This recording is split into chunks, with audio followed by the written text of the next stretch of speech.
اخلاص کسے کہتے ہیں؟ جنید بغدادی کہتے تھے کہ میں نے اخلاص ایک حجام سے سیکھا ہے۔ آپ فرماتے ایک وقت میں میرے ایک استاد نے مجھے فرمایا کہ جنید تیرے بال بڑے بڑے ہو گئے ہیں، لہٰذا کل ان کو کٹوا کے آنا۔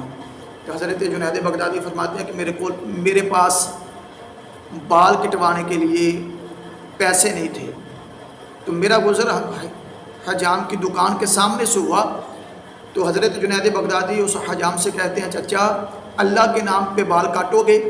تو آپ فرماتے ہیں اس بندے نے جو پہلے گاہک بیٹھا تھا نا اس کے بال کاٹ رہا تھا، اس کو سائڈ پہ کیا اور رو کے کہنے لگا پیسوں کے لیے تو روز کاٹتا ہوں، اللہ کے لیے پہلا گاہک آیا ہے۔ تو حضرت جنید بغدادی کا سر چما اور بٹھا کر کے بال کاٹنے شروع کر دیے۔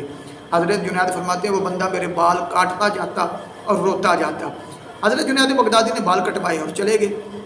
آپ کا بچپنا تھا، پھر ایک وقت آیا کہ حضرت جنید بغدادی اللہ تبارک و تعالیٰ کے بہت بڑے صوفی بن گئے، بہت بڑے صوفی بن کے اللہ کے ولیوں میں آپ کا شمار ہو گیا۔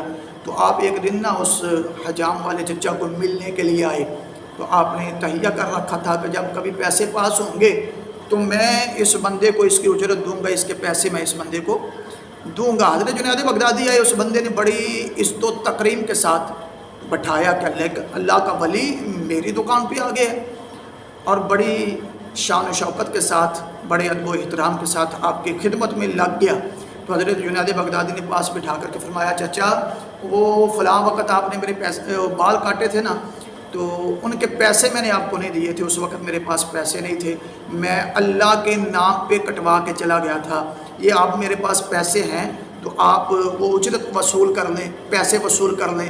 تو حضرت جنید بغدادی فرماتے ہیں کہ وہ بندہ رو کے کہنے لگا جنید تجھے پتہ نہیں کہ جس کا کام کیا جائے یا جس کے لیے کام کیا جائے اجرت بھی اسی سے لی جاتی ہے، بدلہ بھی اسی سے دیا جاتا ہے، تو میں نے تو اللہ کے لیے وہ کام کیا تھا، اس کا بدلہ بھی مجھے اللہ ہی عطا فرمائے گا۔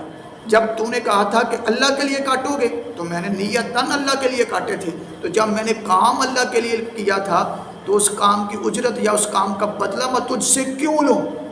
یہ ہوتا ہے اخلاص۔ وہ کہتا ہے اس کا بدلہ بھی مجھے اللہ ہی عطا فرمائے گا۔ تو جب پھر اللہ عطا فرماتا بندے کو، پھر اللہ بے حد و بے حساب عطا فرماتا ہے۔ دعا کیا کرو اللہ تبارک و تعالیٰ مجھے اور آپ سب کو اپنی بارگاہ کا محتاج رکھے، اور خلوص کے ساتھ اخلاص کے ساتھ اللہ تعالیٰ اپنی رضا کے لیے غریبوں کا بھلا کرنے کی توفیق عطا فرمائے۔ اللہ تعالیٰ اخلاص کے ساتھ اپنی عبادت و ریاضت کرنے کی توفیق عطا فرمائے۔